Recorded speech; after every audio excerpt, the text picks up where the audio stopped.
Ibu Bapak, saudara-saudari yang saya kasih dalam Kristus, pertama-tama saya mengucapkan terima kasih kepada tim LPF yang bulan ini mempercayakan pada saya 2 kali pertemuan pada awal bulan Maret dan hari ini hari spesial, Hari Raya Bunda Maria menerima kabar sukacita, dan juga secara istimewa hari ini juga bersama seluruh gereja dalam persekutuan dengan Paus Fransiskus yang sebentar malam jam 11 waktu Indonesia Barat atau jam 5 sore waktu Roma akan mengkonsekrasikan ya 2 negara yang sedang bertikai, Rusia dan juga Ukraina.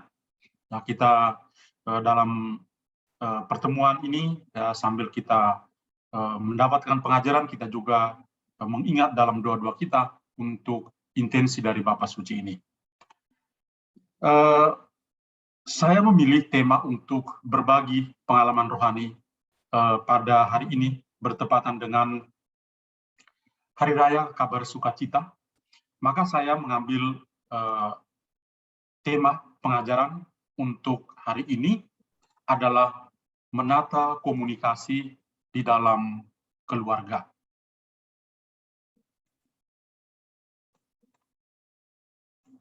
Nah, seperti biasa saya menyiapkan bahan dalam bentuk PowerPoint ya. Jadi saya coba untuk membaca hari raya ini, hari raya kabar sukacita Bunda Maria menerima kabar dari malaikat Gabriel ini dengan sebuah pengajaran yang kiranya aktual untuk kita semua, adalah menata komunikasi dalam keluarga masa kini. Nah, hal yang paling pertama saya coba untuk mengarahkan kita, kalau kita mengatakan tentang membangun komunikasi, tidak hanya berkomunikasi antar kita, tapi juga satu hal yang kiranya baik untuk kita adalah kita membangun komunikasi dengan Tuhan.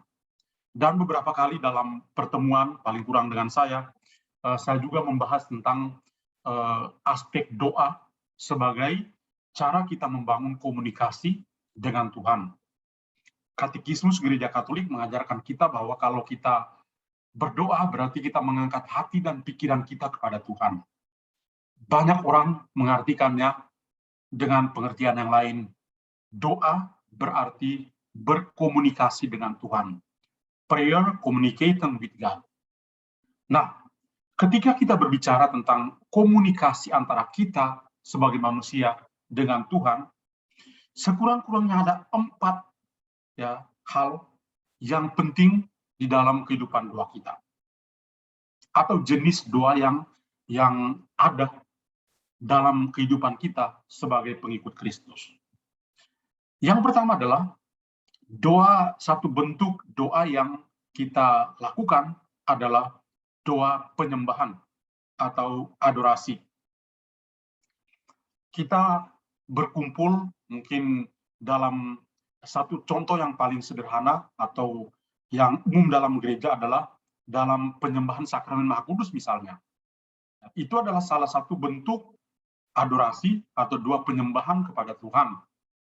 Bisa juga doa atau komunikasi kita dengan Tuhan itu berupa petisi atau permohonan. Mintalah, maka kamu akan diberi. Ketuklah, maka pintu akan dibukakan. Jadi doa kita ya bisa menjadi adorasi atau penyembahan kepada Allah yang Maha Tinggi, bisa juga menjadi suatu petisi atau suatu permohonan kepada Tuhan untuk suatu intensi tertentu. Bisa juga doa itu merupakan sebuah bentuk penyesalan atau doa pertobatan kita. Ketika kita melakukan suatu kesalahan, menyadari diri kita sebagai orang berdosa dalam masa Prapaskah ini misalnya, ya, kita melakukan yang namanya doa penyesalan atau doa pertobatan. Setiap kali kita memulai suatu ibadat, kita selalu diajak untuk memeriksa batin, menyatakan tobat kita dengan mendoakan doa tobat, atau mendoakan doa saya mengaku, atau Tuhan kasihanilah kami, dan lain sebagainya. Dan satu lagi adalah doa ucapan syukur. Ya. Jadi kita sebagai orang Katolik ketika kita berdoa selalu ada dalam pikiran kita adalah doa yang kedua ini. Mohon melulu dan lupa bersyukur. Ya. Tidak, ada 4 ini. Ya. Kita ketika berdoa, bisa doa kita itu berbentuk adorasi atau penyembahan kepada Tuhan, bisa juga sebuah petisi atau permohonan, bisa juga sebuah penyesalan atau pertobatan, dan bisa juga sebuah doa ucapan syukur kita. Ya, jadi coba mindset kita ya, dalam membangun komunikasi dengan Tuhan, itu kita perlu melihat 4 hal ini. Kita jangan terbiasa dengan hanya bisa memohon atau petisi, ya, dan bersyukur, tapi masih ada adorasi atau penyembahan, dan juga doa pertobatan atau penyesalan. Kemudian 3 cara dalam membangun komunikasi dengan Tuhan, itu bisa dengan doa lisan, ya, dengan mengucapkan kata-kata, dengan doa mental, dengan bermeditasi, atau tingkat yang lebih tinggi adalah dengan berkontemplasi. Nah, ini sekedar untuk membuka wawasan kita tentang sebuah komunikasi yang bisa kita bangun pertama-tama dengan Tuhan lewat doa-doa kita. Ya, kiranya pas untuk kita renungkan bagaimana berkomunikasi dengan Tuhan. Kemudian tidak hanya berrelasi dengan Tuhan atau berkomunikasi dengan Tuhan, komunikasi juga bisa kita bangun di antara kita. Dan fokus perhatian kita pada malam hari ini adalah komunikasi dalam keluarga. Komunikasi keluarga adalah komunikasi yang terjadi dalam sebuah keluarga, yang merupakan cara seorang anggota keluarga untuk berinteraksi dengan anggota lainnya, sekaligus sebagai wadah dalam membentuk dan mengembangkan nilai-nilai yang dibutuhkan sebagai pegangan hidup. Ini yang selalu terjadi dalam keluarga kita masing-masing. Sambil duduk bersama, bersantai, mungkin kesempatan di mana para orang tua berinteraksi dengan anak-anak, sekaligus memberikan wejangan-wejangan tertentu, nasihat-nasihat tertentu. Mari kita perhatikan gambar ini. Seorang ibu dengan anaknya. Komunikasi di antara mereka berdua adalah sebuah komunikasi yang penuh dengan kasih. Ibunya tersenyum dan anaknya juga tersenyum. Ada komunikasi tidak hanya dengan tatapan, tapi juga komunikasi batin di antara mereka berdua sebagai ibu dan anak. Nah, maka di dalam keluarga bisa juga antara ibu dan anak, atau bapak dan anak, atau anak dengan anak, atau antara pasangan suami dan istri. Itu penting. Ada banyak masalah dalam keluarga masa kini, itu salah satunya adalah masalah komunikasi. Kenapa? Cara pandang setiap orang itu berbeda-beda. Cara untuk mengkomunikasikan sesuatu itu berbeda-beda. Ibarat orang yang orang buta, ada beberapa orang buta berkumpul dan mendapat penjelasan tentang seekor kuda. Wah, kuda itu adalah seekor hewan yang besar, punya kaki 4, tinggi, dan berbulu.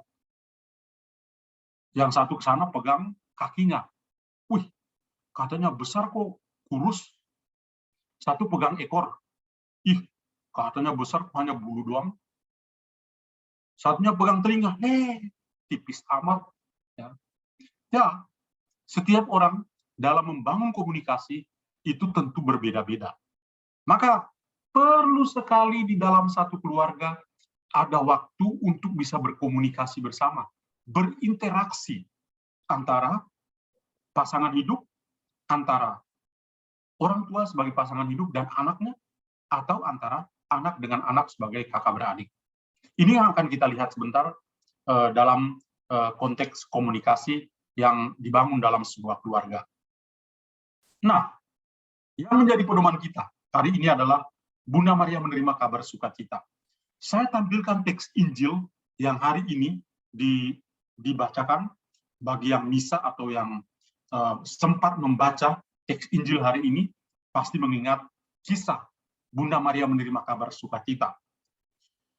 Saya bacakan untuk kita dengarkan, kemudian ada beberapa catatan penting dalam teks suci ini untuk membantu pemahaman kita tentang apa yang saya tekankan tentang komunikasi. Injil Lukas bab 1 ayat 26 sampai 38.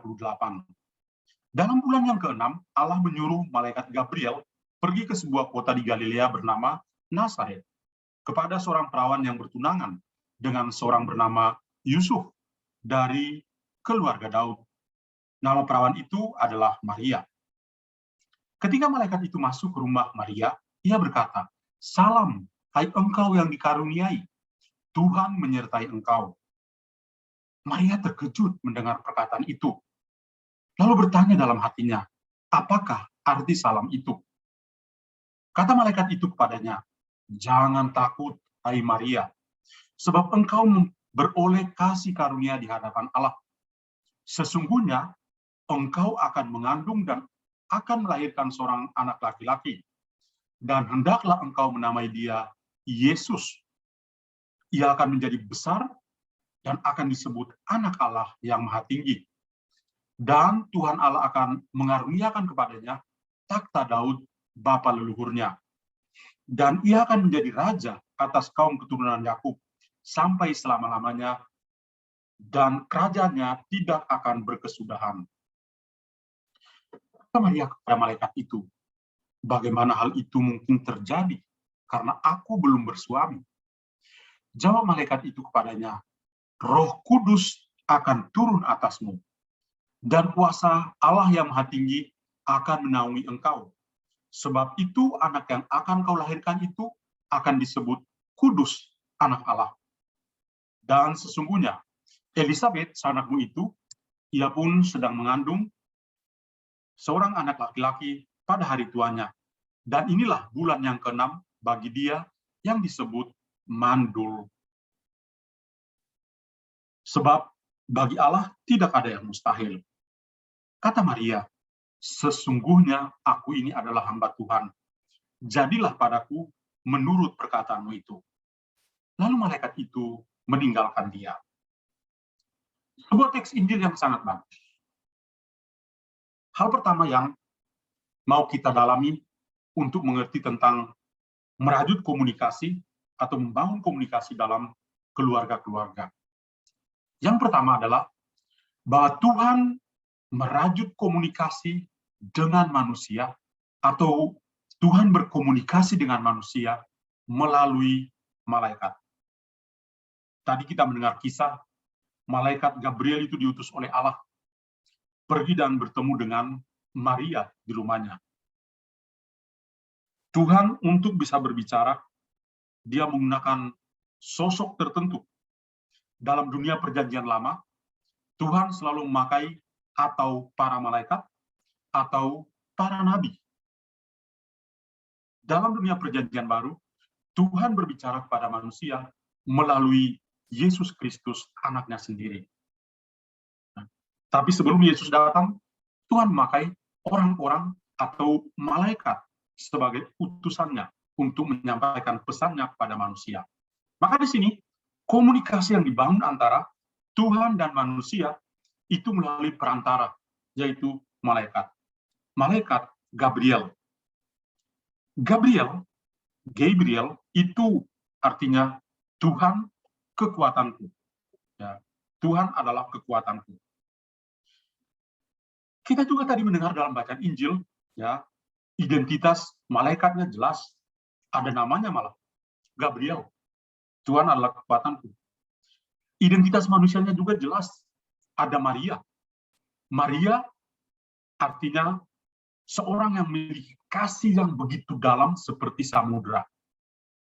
Kasih yang begitu luas. Itu arti kata Maria. Dan Maria itu digambarkan sebagai sosok manusia. Seorang perawan sedang bertunangan dengan Yusuf dari keturunan Daud. Kemudian komunikasi yang mereka bangun adalah komunikasi lisan. Komunikasi lisan antara malaikat sebagai utusan Tuhan dan Maria sebagai manusia. Nah, apa yang terjadi? Kisah Injil tadi memang menarik. Komunikasi dua arah antara malaikat Gabriel dengan Maria sendiri. Malaikat datang pada Maria di Nazaret dan mengatakan, salam hai engkau yang dikaruniai, Tuhan menyertai engkau. Wah, kita bisa membayangkan ya. Saya tahun 98 itu pertama kali waktu kuliah di Yerusalem, itu pertama kali saya pergi ke Nazaret. Dan saya juga begitu kagum ya ketika tiba di Basilika Bunda Maria menerima kabar sukacita di Nazaret. Dan di tempat yang ditunjukkan sebagai tempat di mana Bunda Maria menerima kabar sukacita, itu orang kalau lewat di depan altar situ, itu pakai berlutut segala. Ya, saya masih ingat itu. Waktu itu badan saya masih lebih slim, saya bisa berlutut, kalau sekarang mungkin tidak bisa lagi. Tapi ingatan kuat ya, bagaimana di tempat seperti itu, ketika para pesiara tiba di tempat itu, dan berdoa secara khusyuk, rasanya pengalaman Maria ini adalah pengalaman yang bisa dimiliki oleh setiap orang yang berdoa. Malaikat mengatakan kepada Maria, salam hai engkau yang dikaruniai, Tuhan menyertai engkau. Maria menunjukkan sifat manusiawinya. Apa yang dia tunjukkan? Terkejut, bingung, bertanya dalam hati, berusaha untuk bisa memahami makna dari salam itu. Karena ini untuk pertama kali dia mendengar. Coba kalau berkali-kali mungkin halnya biasa. Tapi ini pengalaman yang luar biasa. Sebuah pengalaman iman. Ya. Nah, lalu komunikasi selanjutnya dari malaikat. Ketika malaikat melihat Maria menunjukkan kemanusiaannya, lalu dia langsung menguatkan Maria. Jangan takut, hai Maria, sebab engkau beroleh kasih karunia di hadapan Allah. Sesungguhnya engkau akan mengandung dan melahirkan seorang anak laki-laki, dan hendaklah engkau menamai dia Yesus. Ia akan menjadi besar dan akan disebut anak Allah yang Maha Tinggi. Dan Tuhan Allah akan mengaruniakan kepadanya takhta Daud, bapa leluhurnya. Dan ia akan menjadi raja atas kaum keturunan Yakub sampai selama-lamanya, dan kerajaannya tidak akan berkesudahan.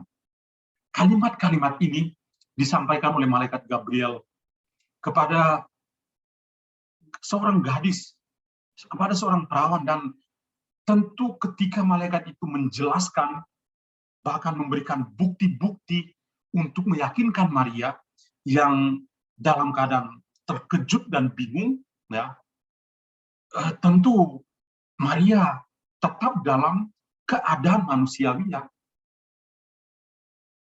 Di sini dikatakan, bagaimana hal itu mungkin terjadi? Saya belum bersuami. Ini suatu suasana kebingungan yang masih menguasai Maria. Ketika dengar berita seperti itu, sangat manusiawi. Terkejut, bingung, bertanya dalam hati, dan coba untuk memaknai ya perkataan tersebut. Lalu apa yang dilakukan oleh malaikat? Komunikasi masih berlanjut. Dari pihak malaikat, Roh Kudus akan turun atasmu, dan kuasa Allah yang Maha Tinggi akan menaungi engkau. Sebab itu anak yang akan kau lahirkan itu akan disebut kudus, anak Allah. Dan sesungguhnya Elisabet sanakmu itu, ia pun sedang mengandung seorang anak laki-laki pada hari tuanya. Dan inilah bulan yang ke-6 bagi dia, yang disebut mandul itu. Sebab bagi Allah tidak ada yang mustahil. Malaikat tidak tinggal diam. Ketika melihat kemanusiaan yang ditunjukkan oleh Maria, malaikat berusaha untuk meyakinkan dia, bahkan memberikan bukti tertentu. Dan satu bukti yang membuat Maria sadar adalah, dan sesungguhnya Elisabet sanakmu itu, ia pun sedang mengandung seorang anak laki-laki pada hari tuanya, dan ini bulan yang ke-6. Padahal dia disebut itu mandul, rahimnya sudah mati. Maria tentu saja tadinya bingung, tapi ketika dia mendengar ini, betul-betul juga menjadi kabar sukacita bagi dia. Karena Elisabet yang sudah lanjut usia juga sedang mengandung. Dan ini hanya bisa kuasa Allah yang bisa menjelaskan segala sesuatu. Karena malaikat menjelaskan secara mendalam dan juga dengan contoh yang konkret, maka apa yang terjadi? Maria percaya. Sesungguhnya aku ini adalah hamba Tuhan. Jadilah padaku menurut perkataanmu itu. Dan malaikat pun meninggalkan Maria, dan Maria merenung, menyimpan segala perkara itu dalam hatinya. Komunikasi dua arah yang dibangun oleh malaikat dan Maria. Atau boleh dikatakan antara Tuhan dan manusia. Dan bagaimana komunikasi ini bisa kita terapkan dalam kehidupan kita. Mari kita perhatikan komunikasi yang dibangun oleh malaikat. Malaikat itu berbicara apa adanya. Dia tidak tutup-tutup. Dia mengatakan apa yang menjadi pesan Tuhan, bukan apa yang dia sendiri mau katakan. Ini Tuhan yang ngomong pada dia. Maka sampaikanlah apa yang Tuhan sampaikan. Dan itu dilakukan oleh malaikat Gabriel. Jadi malaikat Gabriel itu berbicara apa adanya. Sebuah komunikasi yang bagus, itu bicaralah apa adanya. Jangan bicara ada apanya. Nah, itu akan bermasalah. Aspek-aspek penting yang malaikat tunjukkan kepada kita adalah apa? Kejujuran dalam berkomunikasi. Artinya, dalam berkomunikasi perlu berbicara apa adanya. Bicaralah apa adanya. Dan ini penting dalam kehidupan kita. Malaikat atau Tuhan itu memberi contoh pada kita. Tuhan omong apa adanya, tanpa menutup-nutupi. Tanpa pakai embel-embel, tanpa pakai topeng, tapi dia berbicara apa adanya. Ini sebuah komunikasi yang jujur, penuh dengan kejujuran. Dan ini penting dalam kehidupan kita, dalam sebuah keluarga, baik antara orang tua dan suami dan istri, atau sebagai orang tua dan anak-anak, aspek kejujuran dalam berkomunikasi itu penting. Tuhan saja omong apa adanya, kenapa kita begitu sulit untuk tidak jujur dalam berkomunikasi ya? Kenapa kita mesti bohong? Nah, ini pertanyaan yang bagus itu. Kenapa kita mesti bohong? Omong apa adanya lah. Yang kedua, malaikat itu memberikan penjelasan seperlunya, sehingga lawan bicara itu Maria bisa mengerti. Orang tua biasanya menjelaskan pada anak-anak, kalau omong buka mulut, ucapkan kata-kata dengan jelas supaya bisa didengar dan dimengerti. Orang tua kalau bicara dengan anak-anak, seperti malaikat Gabriel inilah. Bicara, berikan penjelasan seperlunya, sehingga lawan bicara itu bisa mengerti. Daripada emosi tingkat dewa, karena apa? Karena lawan bicara tidak mendengar. Lalu emosi sendiri. Nah, jadi berikanlah penjelasan. Malaikat Gabriel melakukan itu kepada Maria. Dan itu contoh yang tadi kita dengar dalam bacaan Injil. Yang ketiga, berbicaralah dengan penuh keyakinan, supaya lawan bicara itu bisa percaya. Bicara dengan penuh keyakinan, supaya yang mendengar itu bisa percaya. Saya sebagai romo, kalau saya memberi homili, umat pasti tahu bahwa, oh ya, ini romo omong ini benar-benar apa yang dia refleksikan dan keluar dari dalam hati. Dan bisa meyakinkan. Kalau tidak akan kena dalam hati setiap orang yang mendengar. Kenapa? Karena orang yang bicara saja nggak yakin kok. Bagaimana bisa meyakinkan orang lain untuk menjadi yakin? Tapi malaikat hebat. Dia berbicara dengan penuh keyakinan. Sampai meluluhkan hati Maria. Aku ini hamba Tuhan, terjadilah padaku menurut perkataanmu. Ini dari pihak malaikat. Berbicara padanya penuh kejujuran, memberikan penjelasan, dan berbicara dengan penuh keyakinan. Bagaimana dengan Maria? Maria menunjukkan keaslian manusiawinya. Apa itu? Bertanya dalam hati. Ini adalah pengalaman manusiawi kita. Ketika kita berkomunikasi dengan orang, apa yang kita dengar dari orang lain membuat kita juga bertanya dalam hati. Ini pengalaman manusiawi.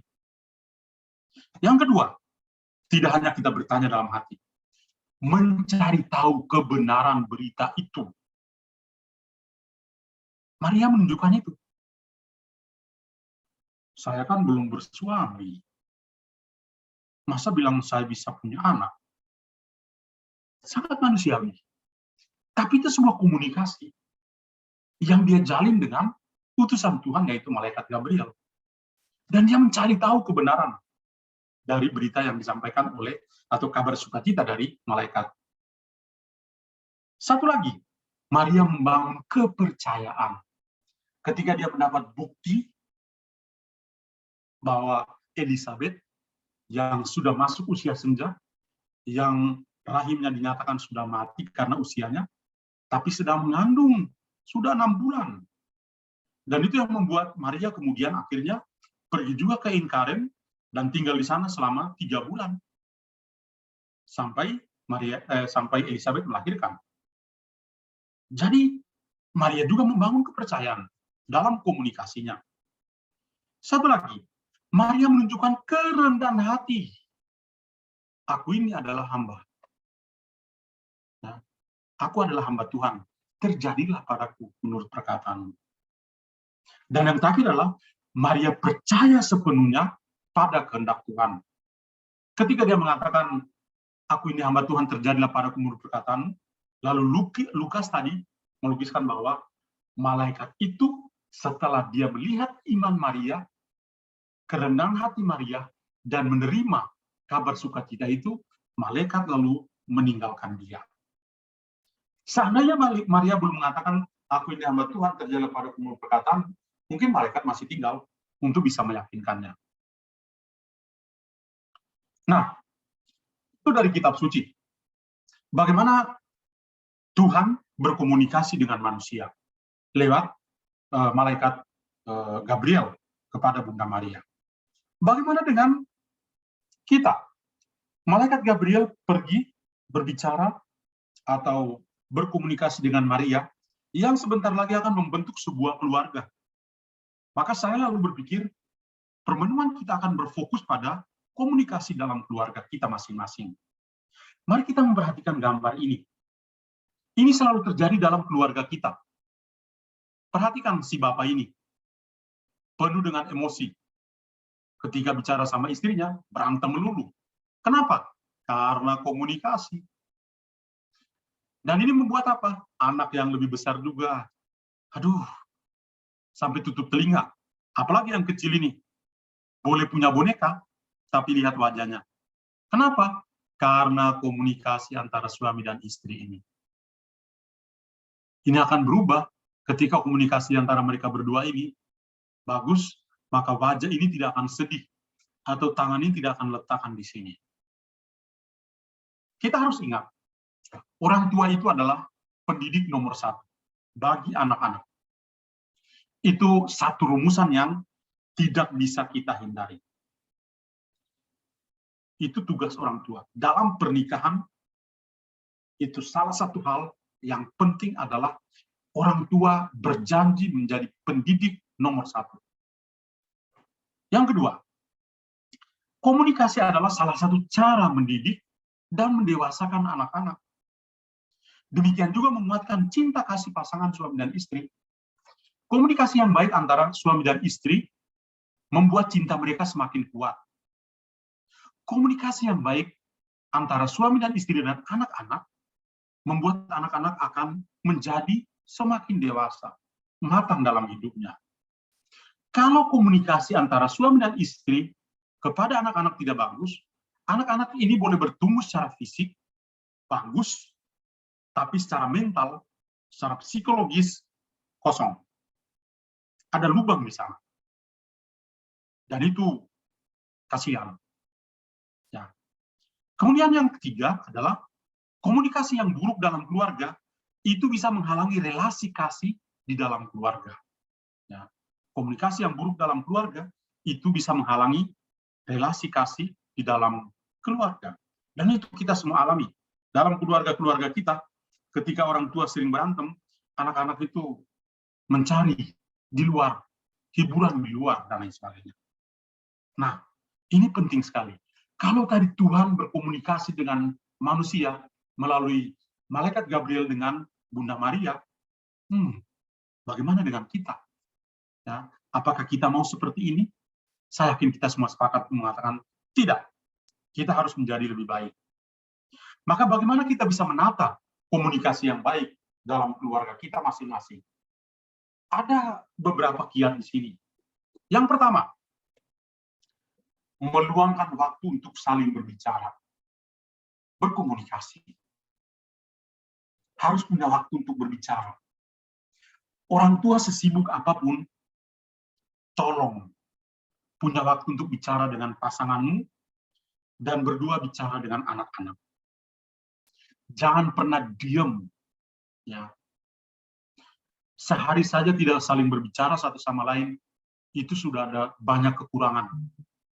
Ya, maka penting sekali ya, meluangkan waktu untuk saling berbicara. Kalau seandainya suami dan istri itu cocok satu sama lain, mereka boleh berantem, ya. Tapi itu pagi hari, sore hari mereka sudah berbicara satu sama lain. Mereka sudah bisa saling mengampuni, saling memaafkan. Maka luangkanlah waktu untuk saling berbicara sebagai pasangan, dan luangkanlah waktu untuk bicara dengan anak-anakmu. Anak-anak perlu merasa disapa. Tidak hanya menyapa lewat telepon. Kalau anak itu ada di rumah, sapalah secara langsung. Biarkan dia memandang wajahmu. Biarkan dia melihat sosok matamu, sorot matamu. Dan dia akan mengerti tentang apa artinya kasih sejati dari orang tua. Yang kedua, ini juga bagus sekali. Menyimpan gadget saat berkumpul bersama. Oh, ini adalah tantangan yang besar dalam masa prapaskah ini, harus dilakukan ini. Berani enggak menyimpan gadget saat berkumpul bersama? Saat makan bersama, itu HP itu ditinggalkan. Shut down. Matikan HP-mu dan tinggalkan di kamar. Biar punya waktu untuk bicara. Biar punya waktu untuk kumpul-kumpul. Cerita-cerita dalam keluarga. Jangan di ruang makan juga bawa HP. Baru mulai angkat sendok langsung bunyi HP dan tinggalkan makanan. Atau jangan ada makanan, tidak melihat makanan tapi lihatnya di HP. Itu kurang mendidik. Itu komunikasi yang tidak baik di dalam keluarga. Jadi simpanlah gadget saat berkumpul bersama sebagai keluarga. Ini untuk keluarga-keluarga yang muda perlu lakukan itu. Opa dan oma silakan tegur anak-anak itu untuk buat aturan dalam keluarga. Simpanlah gadget. Iya, tapi kan ada urusan kantor yang harus di follow up.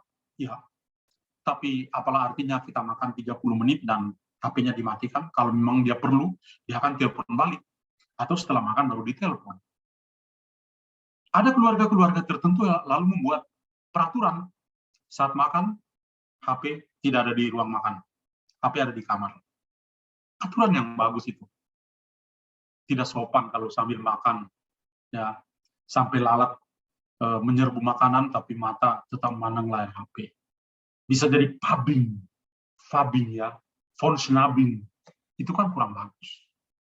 Satu lagi, mengatur jadwal family time. Menata komunikasi yang baik dalam keluarga itu.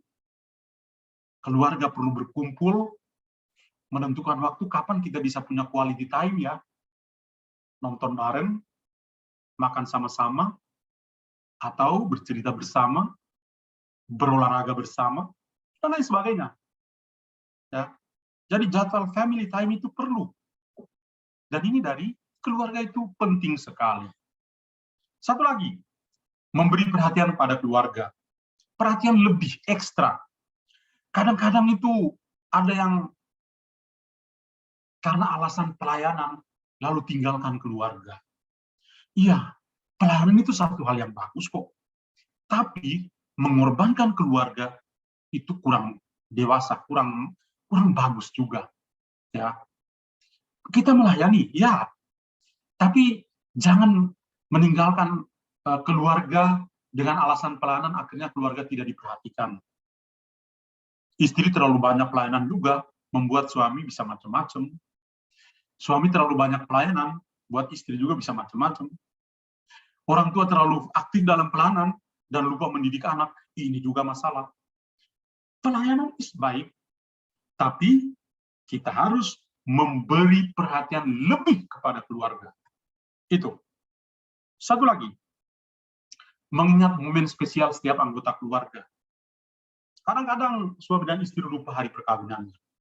Ya, HUT perkawinan perlu dirayakan. Tidak meriah-meriah amat, tapi ya nggak apa-apa. Itu kan hari yang bahagia. Ulang tahun misalnya juga perlu. Ya, momen-momen spesial ini perlu diingatkan. Orang akan merasa peneguhan yang luar biasa. Kemudian saling terbuka satu sama lain. Kalau ada apa-apa, sama seperti malaikat Gabriel tadi, bicaralah yang jujur. Bicaralah yang jujur. Saling terbuka. Jangan sudah jatuh baru terbuka. Itu kurang bagus. Ya. Jangan sudah kecebur dalam lumpur, baru bilang, aduh sorry ya, saya lupa sampaikan. Enggak. Terbukalah satu sama lain sebagai pasangan hidup, terbukalah satu sama lain dengan anak-anak. Ini menata komunikasi yang baik dalam keluarga. Dan yang terakhir adalah memanfaatkan kecanggihan teknologi untuk berkomunikasi. Kalau tinggal berjauhan, video call dong. Video call, saling memandang dan bercerita, ketawa-ketawa. Oh, itu hal yang bagus. Jadi ini kiat-kiat tertentu untuk menata komunikasi dalam keluarga. Ya. Kita bisa lihat 7 hal ini ya, begitu dekat dengan apa yang dilakukan oleh malaikat Gabriel kepada Bunda Maria. Ya. Berbicara, saling meluangkan waktu untuk saling berbicara. Ya. Ada perhatian dari malaikat kepada Maria, terbuka, keterbukaan. Nah, itu aspek-aspek tertentu yang bisa kita lihat dari cerita tentang kabar sukacita tadi. Maka permenungan kita pada malam hari ini adalah apa? Apa yang Anda pelajari dari komunikasi antara malaikat Gabriel dan Bunda Maria tadi yang saya jelaskan?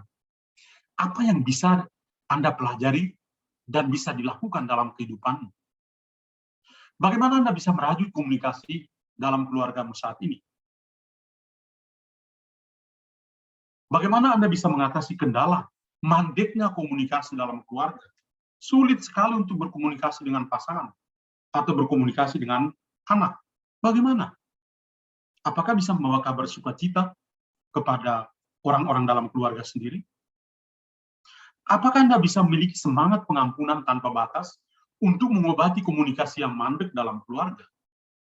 Nah, saya kira ini adalah hal yang bagus yang bisa membantu kita untuk mewujud nyatakan atau mengejawantah apa yang kita renungkan pada hari ini, pada pesta atau hari raya kabar sukacita ini.